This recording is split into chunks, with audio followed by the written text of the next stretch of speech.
ಜೀವನ ಚರಿತ್ರೆ.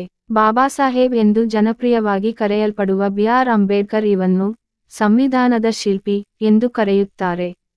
ಭಾರತೀಯ ನ್ಯಾಯಶಾಸ್ತ್ರಜ್ಞ, ಅರ್ಥಶಾಸ್ತ್ರಜ್ಞ, ರಾಜಕಾರಣಿ ಮತ್ತು ಸಮಾಜ ಸುಧಾರಕರಾಗಿದ್ದರು. ಅವರು ಸಂವಿಧಾನ ರಚನಾ ಸಭೆಯ ಕರಡು ಸಮಿತಿಯ ಅಧ್ಯಕ್ಷರಾಗಿದ್ದರು ಮತ್ತು ಭಾರತದಲ್ಲಿ ಕಾನೂನು ಮತ್ತು ನ್ಯಾಯಕ್ಕಾಗಿ ಮೊದಲ ಸಚಿವರಾಗಿದ್ದರು. ಭೀಮರಾವ್ ಅಂಬೇಡ್ಕರ್ ಅವರು ಮಧ್ಯಪ್ರದೇಶದ ಮೌ ಸೇನಾ 2-1891-02-14 ರಂದು ಜನಿಸಿದರು. ಅವರ ತಂದೆಯ ಹೆಸರು ರಾಮಿ ಮತ್ತು ತಾಯಿಯ ಹೆಸರು ಭೀಮಾಬಾಯಿ ಆಗಿದ್ದರು. ಅಂಬೇಡ್ಕರರ ತಂದೆ ಅವರು ಭಾರತೀಯ ಸೇನೆಯಲ್ಲಿ ಸುಬೇದಾರರಾಗಿದ್ದರು.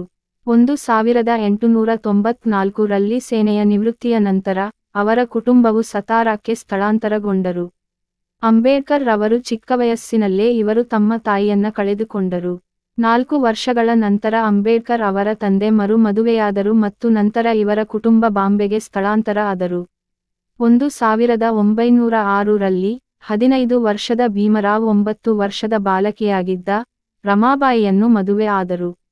1912 ರಲ್ಲಿ ಅವರ ತಂದೆ ರಾಮ್ಲಾಲ್ ಸಕ್ಸಾಲ್ ಮುಂಬೈನಲ್ಲಿ ನಿಧನ ಹೊಂದಿದರು. ಅಂಬೇಡ್ಕರ್ ರವರ ಶಿಕ್ಷಣ. ಅಂಬೇಡ್ಕರ್ ರವರು ಓದುವುದರಲ್ಲಿ ತುಂಬಾ ಆಸಕ್ತಿಯನ್ನು ಹೊಂದಿದ್ದರು. ಇವರು 1908 ರಲ್ಲಿ ಅಂಬೇಡ್ಕರ್ ಅವರು ಎನ್ಸ್ಟೋನ್ ಹೈಸ್ಕೂಲ್ನಿಂದ 10ನೇ ತರಗತಿಯಲ್ಲಿ ಉತ್ತೀರ್ಣರಾದರು. ಅವರು 1912 ರಲ್ಲಿ ಬಾಂಬೆ ವಿಶ್ವವಿದ್ಯಾಲಯದಿಂದ ಪದವಿ ಪಡೆದರು ಮತ್ತು ಅವರ ವಿಷಯಗಳಲ್ಲಿ ರಾಜಕೀಯ ಅಧ್ಯಯನಗಳು ಮತ್ತು ಅರ್ಥಶಾಸ್ತ್ರ ಸೇರಿವೆ. ಅಂಬೇಡ್ಕರ್ ಅವರು ಬುದ್ಧಿವಂತ ವಿದ್ಯಾರ್ಥಿಯಾಗಿದ್ದರು ಮತ್ತು ಅವರ ಎಲ್ಲಾ ಪರೀಕ್ಷೆಗಳನ್ನು ಹೆಚ್ಚು ತೊಂದರೆಯಿಲ್ಲದೆ ಉತ್ತೀರ್ಣರಾಗಿದ್ದರು. ಗಾಯಕ್ವಾಡ್ ದೊರೆ ಸಹ್ಯಾಜಿ ರಾವ್ ಮೂರು ಅವನಿಂದ ಎಷ್ಟು ಪ್ರಭಾವಿತನಾದನೆಂದರೆ ಅವನು ಅಂಬೇಡ್ಕರ್ ಅವರಿಗೆ ತಿಂಗಳಿಗೆ 25 ರೂಪಾಯಿಗಳ ವಿದ್ಯಾರ್ಥಿವೇತನವನ್ನು ನೀಡಿದನು. ಅಂಬೇಡ್ಕರ್ ಅವರು ಭಾರತದ ಹೊರಗೆ ತಮ್ಮ ಅಧ್ಯಯನವನ್ನು ಮುಂದುವರಿಸಲು ಆ ಹಣವನ್ನು ಬಳಸಿದರು. ಅವರು ಅರ್ಥಶಾಸ್ತ್ರದಲ್ಲಿ ಸ್ನಾತಕೋತ್ತರ ಪದವಿಯನ್ನು ಪೂರ್ಣಗೊಳಿಸಲು ನ್ಯೂಯಾರ್ಕ್ನ ಕೊಲಂಬಿಯಾ ವಿಶ್ವವಿದ್ಯಾಲಯಕ್ಕೆ ಅರ್ಜಿ ಸಲ್ಲಿಸಿದರು.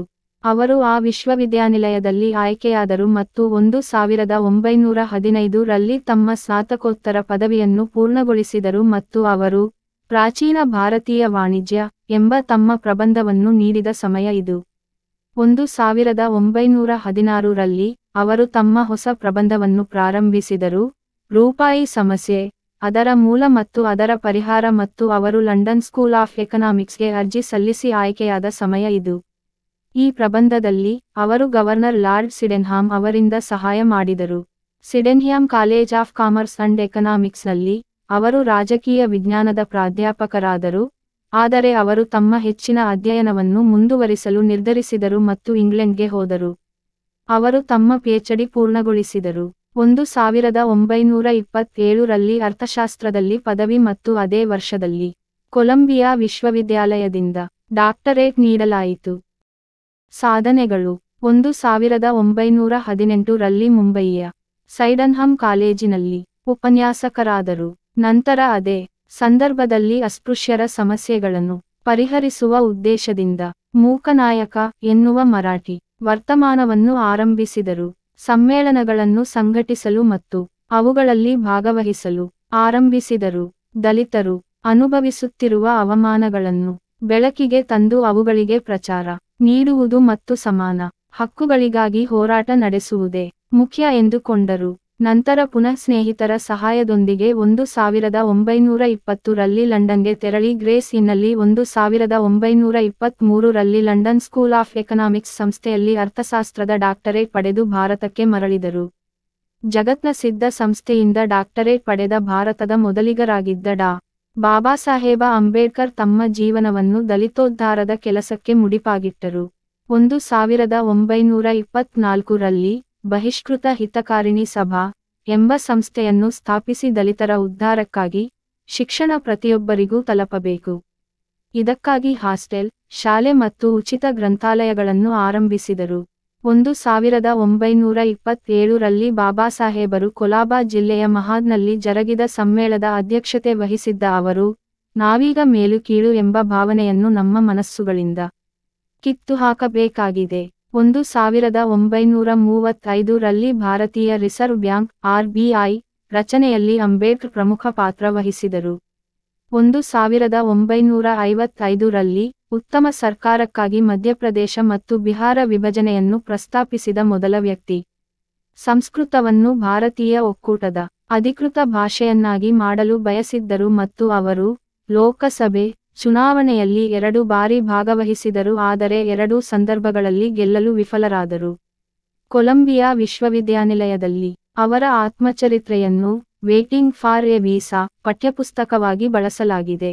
ಉದ್ಯೋಗ ಮತ್ತು ಕ್ಷೇತ್ರ ಮೀಸಲಾತಿ ತತ್ವವನ್ನು ವಿರೋಧಿಸಿದರು ಮತ್ತು ವ್ಯವಸ್ಥೆಯು ಅಸ್ತಿತ್ವದಲ್ಲಿರಲು ಬಯಸಲಿಲ್ಲ. ಅವರು ಪಿಎಚ್ಡಿ ಗಳಿಸಿದ ಮೊದಲ ಭಾರತೀಯರಾಗಿದ್ದರು. ಭಾರತದ ಹೊರಗೆ ಪದವಿಯನ್ನ ಪಡೆದವರು. ಅಂಬೇಡ್ಕರ್ ಅವರು ಭಾರತದ ಕೆಲಸದ ಸಮಯವನ್ನು ದಿನಕ್ಕೆ 14 ರಿಂದ 8 ಗಂಟೆಗಳಿಗೆ ಇಳಿಸಲು ಒತ್ತಾಯಿಸಿದರು. ಅವರು ಭಾರತೀಯ ಸಂವಿಧಾನದ ಆರ್ಟಿಕಲ್ 370 ರ ತೀವ್ರ ವಿರೋಧಿಯಾಗಿದ್ದರು. ಡಾ. ಭೀಮರಾವ್ ಅಂಬೇಡ್ಕರ್ ಅವರು ಬರೆದ ಕೊನೆಯ ಪುಸ್ತಕದ ಹೆಸರು ಬುದ್ಧ ಮತ್ತು ಅವನ ಧಮ್ಮ. ಅಂಬೇಡ್ಕರ್ ಸಂವಿಧಾನ ರಚನಾ ಕಾರ್ಯ ಇವರನ್ನು ಭಾರತದ ಸಂವಿಧಾನದ ಶಿಲ್ಪಿ ಹಾಗೂ ಆಧುನಿಕ ಮನು ಎಂದೂ ಕರೆಯುತ್ತಾರೆ. ಸಂವಿಧಾನದ ಕರಡು ಪ್ರತಿಯನ್ನು ಸಂವಿಧಾನ ಸದಸ್ಯರ ಮುಂದೆ 3 ಬಾರಿ ಓದಿದರು. ಅಂಬೇಡ್ಕರ್ ಅವರು ಸಂವಿಧಾನದ ಅಂತಿಮ ಕರಡು ಸಿದ್ಧಪಡಿಸಲು 2 ವರ್ಷ 11 ತಿಂಗಳು 17 ದಿನಗಳನ್ನು ತೆಗೆದುಕೊಂಡರು. ಭಾರತದ ಹೊಸ ಸಂವಿಧಾನವನ್ನು ರಚಿಸುವಲ್ಲಿ ಮಹತ್ವದ ಪಾತ್ರವನ್ನು ವಹಿಸಲು ಕಾಂಗ್ರೆಸ್ ಸರ್ಕಾರವು ಅವರನ್ನು ಆಹ್ವಾನಿಸಿತು. ಅಂಬೇಡ್ಕರ್ ಅವರು ಸಂವಿಧಾನ ಕರಡು ಸಮಿತಿಯ ಅಧ್ಯಕ್ಷರನ್ನಾಗಿ ನೇಮಿಸಲಾಯಿತು. ಬಾಬಾಸಾಹೇಬರು 1952 ರಲ್ಲಿ ಲೋಕಸಭೆ ಚುನಾವಣೆಯಲ್ಲಿ ಸ್ವತಂತ್ರ ಅಭ್ಯರ್ಥಿಯಾಗಿ ಸ್ಪರ್ಧಿಸಿದರು, ಆದರೆ ಸೋತರು. ಅವರು 1952 ರಲ್ಲಿ ರಾಜ್ಯಸಭೆಗೆ ನೇಮಕಗೊಂಡರು ಮತ್ತು ಸಾಯುವವರೆಗೂ ಈ ಸದನದ ಸದಸ್ಯರಾಗಿದ್ದರು. ಅಂಬೇಡ್ಕರ್ ರವರ ಮರಣ.